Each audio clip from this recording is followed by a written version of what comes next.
as my parents celebrated their 40th wedding anniversary. From my seat in the kitchen, I could hear my sister Amanda's practiced laugh, the one she used when networking with potential investors. "Miss," a waiter approached hesitantly, "are you sure you wouldn't prefer to be in the main hall?" I smiled, adjusting my simple black dress, a stark contrast to the designer gowns floating through the party.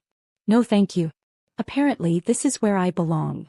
2 hours earlier, Amanda had handed me my place card with that signature smirk.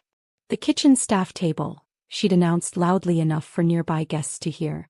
"More your level, don't you think?" Our parents had simply looked away, pretending to be absorbed in greeting their high society friends. They'd perfected that move over the years, looking away whenever Amanda put me in my place. The massive TV screens around the ballroom, meant to show a slideshow of family memories, suddenly switched to a breaking news alert. The room fell silent as the announcer's voice cut through the party chatter. "Breaking news. Mystery buyer acquires Sterling Industries in shocking $300 million deal."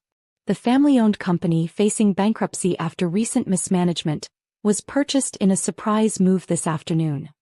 My father's champagne glass slipped from his fingers, shattering on the marble floor. Amanda's perfect smile froze as the screen displayed the acquisition documents, and my signature at the bottom. The buyer, revealed to be Elena Sterling, younger daughter of the company's founder. I stood up from my kitchen table, smoothing my dress. The waiter who'd been concerned about my seating looked at me with wide eyes, finally understanding who I was. "Would you mind?" I handed him my phone. "There's a few emails I need sent. The passwords for the company servers change at midnight." The ballroom had erupted into chaos. Board members who'd dismissed me as the quiet one were frantically checking their phones. Investors who'd laughed at my lack of business sense were calling their brokers. Amanda stormed toward the kitchen, her designer heels clicking aggressively on the marble. "What did you do?" "Business," I replied calmly. "Isn't that what you've always said I don't understand?" Our father appeared behind her, his face ashen. "Elena, this is impossible. You don't have that kind of money." I pulled out my tablet, pulling up some familiar documents. "Remember when you both insisted I couldn't handle running the company's tech division? When you gave Amanda control despite her having zero technical experience?" They stared as I scrolled through page after page of patents. My patents. Innovations I'd developed while working beneath my station in the company's labs. "Turns out," I continued, "those silly little programs I was working on are worth quite a bit. Especially to our competitors. Who, by the way, actually read technical documents instead of just looking at last names and fancy degrees." But the board would never approve this sale," Amanda sputtered. "The board?" I laughed softly. "You mean the same board that's been covering up the company's losses? The ones who helped you hide the failed projects and vanishing investments?" I pulled up another document, a detailed audit of the company's recent performance under Amanda's leadership. Years of mismanagement and covered-up failures, all meticulously documented. "They approved the sale an hour ago," I said. Rather enthusiastically, once they saw the alternative was a very public investigation into their creative accounting.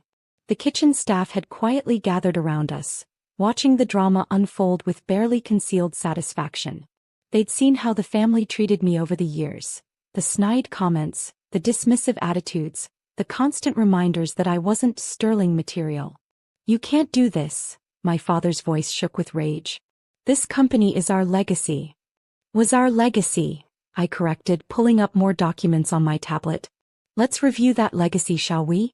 The tech division, my division, which you gave to Amanda despite my warnings." The screens in the ballroom, still connected to my device, began displaying a damning presentation. Sterling Industries Technology Division. Asterisk 2020, $50 million in revenue under Elena Sterling. Asterisk 2021, $45 million in revenue under Amanda Sterling. Asterisk 2022, $20 million in revenue under Amanda Sterling. Asterisk 2023, $5 million in revenue under Amanda Sterling. "Stop this." Amanda lunged for my tablet, but I easily stepped aside. "Oh, we're just getting started," I smiled. "Let's talk about Project Phoenix, the one you said was too complicated for me to handle." More slides appeared. Project Phoenix status. Asterisk original budget. $30 million. Asterisk current losses. $85 million. Asterisk technical failures. 23. Asterisk client lawsuits pending. 8-inch. The ballroom had become eerily quiet, the party guests transfixed by the unfolding disaster on the screens. Several board members were already edging toward the exits. Elena, my mother finally spoke, her social mask cracking, you're embarrassing the family. Embarrassing the family? I clicked to the next slide. Like how Amanda embarrassed us by selling our core technology to competitors because she couldn't understand the technical documentation. Or how about when she hired her boyfriend as chief technical officer despite his only experience being a failed startup and a trust fund? The screens filled with email exchanges, technical reports, and financial statements, all documenting the systematic destruction of what I'd built. But here's the real embarrassment, I continued, my voice carrying across the now silent ballroom. While you were all busy protecting the family image, I was building something else. Something you never bothered to notice. I nodded to the waiter holding my phone. He pressed send and suddenly every screen switched to a new company profile. Phoenix Rising Technologies. CEO, Elena Sterling. Valuation, $1.2 billion. Patents held, 147. Major clients, Fortune 500 list. That's impossible, Amanda whispered. Impossible. I raised an eyebrow. Like how it was impossible for me to understand business. Or impossible for the quiet daughter to build something successful. I walked into the ballroom aware of every eye following me. The kitchen staff, my former colleagues, formed an honor guard of sorts behind me. While you were planning parties and managing our image, I addressed the stunned crowd, I was in the labs. Creating, innovating, building, and yes, planning. My father stepped forward, his deal-maker smile firmly in place. Now, Elena, surely we can discuss this as a family dash. Family. I cut him off. Like how you discussed giving Amanda my division. Or how you discussed seating me with the kitchen staff tonight. I gestured to the loyal workers behind me. These people saw my potential when you couldn't. They helped me test prototypes, stayed late to assist with research, believed in my vision. They're more family than you ever were. The screens switched again, showing a new announcement. Phoenix Rising Technologies announces. Asterisk acquisition of Sterling Industries complete. Asterisk full audit of all departments pending. Asterisk new management team to be installed immediately. Asterisk previous executive team's positions under review. Amanda's face went from red to white. You can't fire me. I'm a Sterling. So am I replied calmly. The difference is I earned my position. Speaking of which, I motioned to my assistant who had been quietly documenting everything from the kitchen doorway. She stepped forward with a stack of folders. These are your separation agreements, I announced as she began distributing them to the board members and executives. You'll find the terms quite generous, considering the alternative would be a very public investigation into your creative management practices. The ballroom erupted into a flurry of whispered conversations and rustling papers. Several board members were already signing, their hands shaking slightly as they realized the extent of my preparation. As for you, Amanda, I turned to my sister who was still staring at the screens in disbelief. I have something special. I handed her a particularly thick folder. A complete audit of your tenure as division head. Every failed project. Every misappropriated fund. Every technical disaster you tried to cover up. The SEC would find it fascinating reading. You wouldn't dare, she hissed, but her perfectly manicured hands trembled as she gripped the folder. Actually, they already have a copy, I smiled. But I'm willing to handle this internally, if you agree to step down quietly. My father finally found his voice again. This is ridiculous. We built this company dash. No, I cut him off sharply. Grandfather built this company. You and Amanda nearly destroyed it. Let me show you exactly how. The screens switched to a new presentation, this one more detailed than the last. Sterling Industries under current management. Asterisk market value. Declined 60% in 3 years. Asterisk innovation pipeline. 0 new patents filed. Asterisk technical talent retention. 15%, industry average, 85%. Asterisk client satisfaction, bottom quartile. Asterisk employee morale, record low. Then the comparison. Phoenix Rising Technologies. Asterisk market value, $1.2 billion and growing. Asterisk innovation pipeline, 147 patents, 50 pending. Asterisk technical talent retention, 95%. Asterisk client satisfaction, top 5% industry-wide. Asterisk employee morale, rated best place to work, 2 years running. How? My mother whispered. How did you build all this without us knowing? I laughed softly. That's the irony, Mother. You all knew.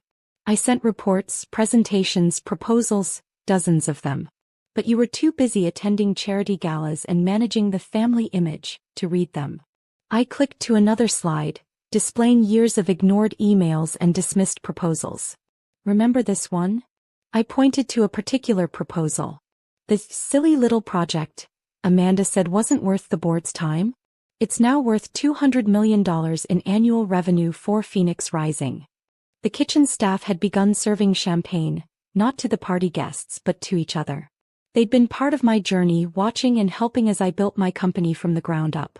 Which brings us to the real announcement, I continued, nodding to my assistant. The screens changed one final time. Phoenix Rising Technologies announces. Asterisk employee stock ownership program launched. Asterisk all support staff to receive shares. Asterisk new technical training initiative. Asterisk expanded education benefits. Asterisk profit sharing program implemented. The kitchen staff erupted in cheers. They'd known this was coming, they'd helped me plan it. Many of them were already enrolled in technical training programs, preparing for their new roles in the transformed company. You're giving away company shares to servants? Amanda's voice dripped with disdain. I'm investing in people who invest in innovation, I corrected. Unlike some, they actually understand what builds real value. My father stepped forward, his business mask finally cracking to reveal desperation. Elena, be reasonable. We can work something out. The family name dash. The family name? I interrupted. Let's talk about the Sterling name. I pulled up one final document, a legal notice that made Amanda gasp and my mother sink into a nearby chair. Effective immediately, Sterling Industries will be rebranded as Phoenix Global Technologies. The Sterling name, like your management style, is a relic of the past. The party guests were openly leaving now, their anniversary celebrations forgotten in the wake of this corporate earthquake. Board members huddled in corners, frantically calling their lawyers. Amanda's boyfriend Turnzudo was already trying to delete files from his phone, watched carefully by my security team. You have until midnight to clear out your offices, I announced to the room at large. After that, the passwords change, the locks change, and the company changes. I turned to my family, seeing them clearly for perhaps the first time. You seated me with the kitchen staff because you thought it would humiliate me. Instead, it showed me who really builds value in a company. While you were playing corporate royalty, they were helping me create something real. My mother found her voice, though it shook slightly. Where will we go? What will we do? That's not my concern, I replied calmly. But since it's your anniversary, I did get you a gift. I handed them one final envelope. Inside was a single share certificate in Phoenix Global Technologies. 1 share each, I explained. So you can watch from the sidelines as the company you dismissed becomes the industry leader you never could build. Consider it a lesson in real business management. The kitchen staff had lined up behind me, many of them already wearing Phoenix Rising badges. They were no longer servants,